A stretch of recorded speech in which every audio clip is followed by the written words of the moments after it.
Vasco 2, arbitragem 1, Sport também 1. É isso mesmo, torcedor rubro-negro.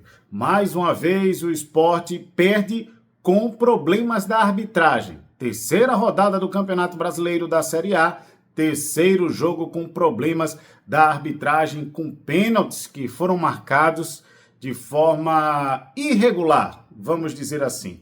Nós vamos mostrar os lances de Vasco 3, Sport 1. Tô ficando doido, não? Eu sei que o jogo foi 3-1, mas eu já tô contabilizando um golzinho aí para a arbitragem da CBF. E antes da gente mostrar os lances, eu peço a você aquela moral. Dá aquela focinha aqui no nosso canal no YouTube, se inscreve no canal, ativa os sininhos para as notificações e você pode seguir a gente nas redes sociais. Todas as plataformas, o endereço é o mesmo, o @multiplaype. Se tem futebol pernambucano, tem aqui os lances no nosso canal Multiplay. Vamos lá, falar de Sport 3, Vasco 1. Mais uma vez o Sport domina o jogo em relação à posse de bola, tem mais eficácia do que o ataque do Vasco da Gama, porém o Vasco é muito mais letal na partida do que o Sport Clube do Recife. O Sport, sim, teve mais chances, o Sport teve mais domínio de bola, a posse de bola em alguns momentos do jogo foi maior para a equipe rubro-negra, mas não adiantou absolutamente nada disso, porque o Sport tem 3 rodadas no Brasileirão, só tem um ponto marcado de 9 disputados e não conseguiu ainda vencer nesta Série A do Campeonato Brasileiro. Vai contando aí, viu, torcedor rubro-negro? 0-0 contra o Sport, contra o São Paulo lá no Morumbi. Aí perde para o Palmeiras em casa por 2-1, naquele pênalti que já comentamos aqui em vídeos anteriores. E agora perde para o Vasco por 3-1. O resultado, logicamente, que não foi afetado pelo erro da arbitragem, que a gente vai falar aqui daqui a pouquinho quando a gente for descrever os lances do jogo. Mas é importante também dizer que o Sport pecou e muito na partida, apesar de alguns acertos, apesar do Pepa ter dito que o Sport em alguns momentos foi melhor no jogo, e realmente foi. Mas vamos aos lances? Vamos lá. O Sport começou com algumas defesas do Kaique França, salvando o Sport de tomar logo o gol, mas eu quero chamar a atenção para 2 jogadas pela esquerda, a ofensiva do Vasco da Gama, ou seja, lado direito defensivo do Sport Clube do Recife, as 2 jogadas que resultaram em gols. 31 minutos, Ferretti, uma jogada pela esquerda do Vasco, a bola é cruzada na área, volta para a esquerda, Garré escora de cabeça e aí o Ferretti faz de 3 dedos, 1-0 Sport Clube do Recife. 8 jogadores do Sport Clube do Recife estão na área. Se a gente analisar direitinho, inclusive pelo replay, dá para ver que tem 8 jogadores de vermelho posicionados e ninguém chega ali na marcação do Ferretti. Ferretti é o artilheiro do Campeonato Brasileiro. Não pode deixar um homem desse sozinho dentro da área que ele faz gol. E faz gol de todo jeito. Quer ver só? 40 minutos do primeiro tempo, sai o segundo gol do Vasco, em mais uma jogada pela esquerda, Nuno dessa vez cruza dentro da área, o Verratti empurra Lucas Cunha dentro da área, aí o VAR chama o Wilton Pereira Sampaio, ele revisa o lance e ainda assim dá o gol para o Vasco da Gama. Notem, e a gente vai ampliar a imagem aqui para você, a mão do Verratti vai no pescoço de Lucas Cunha, ainda atinge o rosto do jogador. Ainda assim, o Vasco tem o segundo gol marcado e confirmado. Este gol vamos creditar para a arbitragem da partida. O Sport foi melhor no jogo, como eu falei, nessa questão de posse de bola, mas em nenhum momento, à exceção da bola na trave do Barleta, o Sport assustou a equipe do Vasco da Gama. Vamos para o segundo tempo. Aí o Sport começa, logicamente, buscando diminuir o placar. 9 minutos, cobrança de escanteio pela direita. Aí o Hugo Moura dá uma focinha para o Leão, tenta tirar a bola de peixinho, mas a bola desvia e vai no gol. 2-1. Só que aí aos 37 minutos do segundo tempo, o Ryan, sozinho pela esquerda, 3-1 para a equipe do Vasco. E essa jogada do Ryan descreve bem o que foi o lado direito defensivo do Sport Clube do Recife. Os 3 gols do Vasco saíram pelo lado esquerdo de ataque. O que é que está acontecendo?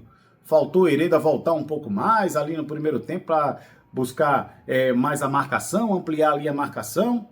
Lógico que a gente entende que o Sport Clube do Recife estava absolutamente desfalcado e descaracterizado em relação ao jogo, por exemplo, do time do Palmeiras, ao jogo, por exemplo, do time do São Paulo. O Sport, por exemplo, não teve o Dalbert, está em tratamento de uma lesão na panturrilha direita, não teve o Gonçalo Paciência, que está na transição, não teve o Antônio Carlos, que está também na transição, o Rafael Thierry segue na transição, está se recuperando ali de mais um problema que teve, uma lesão grave.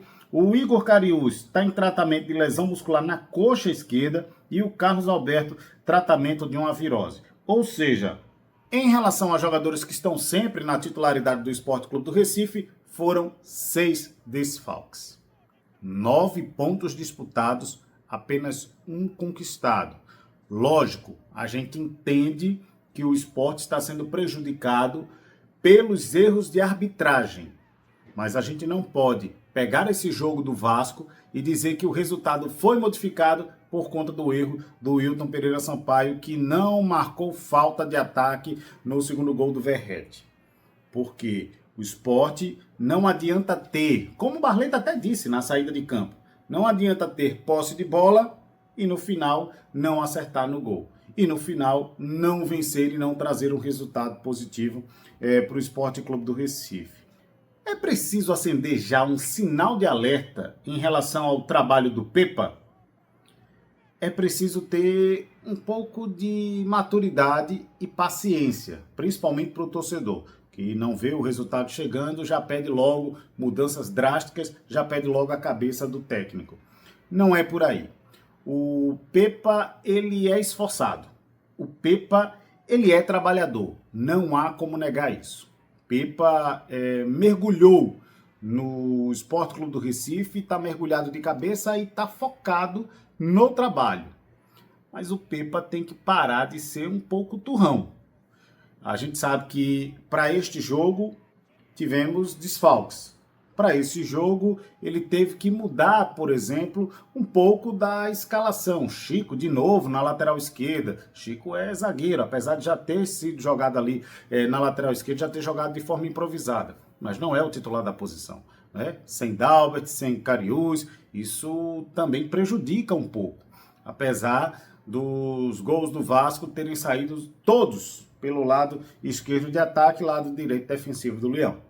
Mas também não adianta o Pepa chegar na entrevista coletiva, dizer os números positivos do Sport Clube do Recife, falar dos desarmes, falar dos escanteios, falar da posse de bola e não falar do principal. O ataque não está funcionando. De novo, o Pablo não foi bem na partida.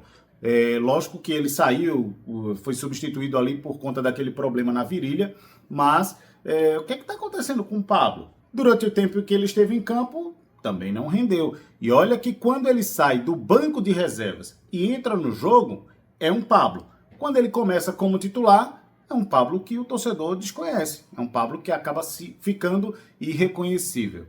Próximo jogo do Sport Clube do Recife é contra o Bragantino. É na Ilha do Retiro. Tem a obrigação de vencer? Mas é claro que tem. Com todo respeito à equipe do Bragantino. Mas o Sport precisa ser superior não só nessa questão de posse de bola, precisa ser superior também nas finalizações. O Sport precisa ser mais assertivo nesse último terço de campo, truncar o jogo ali, aliás, segurar a bola no meio campo, chegar até o ataque e não converter em gols, não vai adiantar absolutamente nada. E principalmente nesse campeonato brasileiro. Não tem adversário fragilizado, não tem que ter adversários escolher o caminho das vitórias.